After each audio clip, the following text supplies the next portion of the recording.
Hi, I'm Kelly, and this is Matthew Rose, ACF's economist, and we're standing here in Canberra at Parliament House to give you a summary of the federal budget.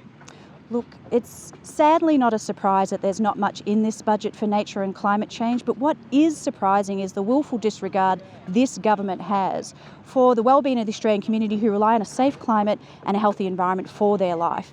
Now look, you may have noticed we're standing here with a large cheque. Matt, why are we standing here with this ginormous cheque?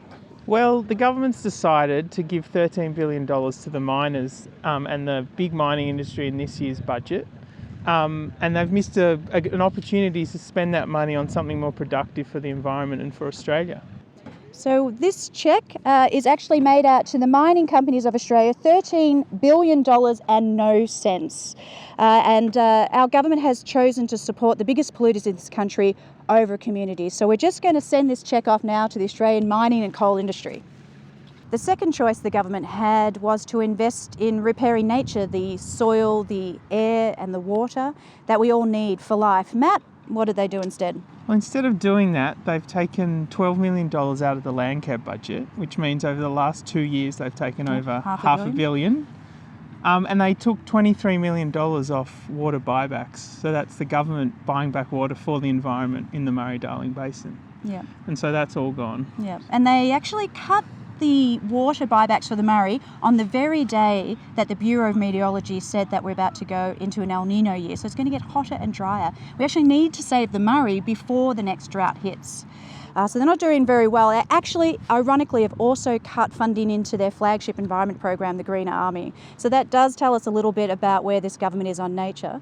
The third choice they had was about Northern Australia and protecting the cultural and conservation of that beautiful area. What did they do instead, Matt? Oh, well, they did put $100 million in there for the reef. What else did they do? Well, they've set up a $5 billion concessional loan facility for infrastructure projects like rail and power stations and ports.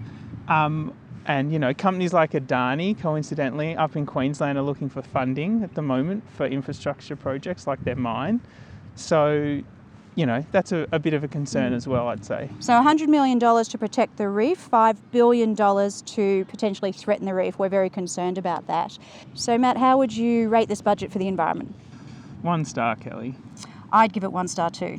But fear not, as we, ACF, move outside of Parliament House and into the homes and communities of Australians across this country, we can build the power in this country, the people power required to actually get a race to the top for the environment and to get better budgets in the future. We hope that you join us on this journey.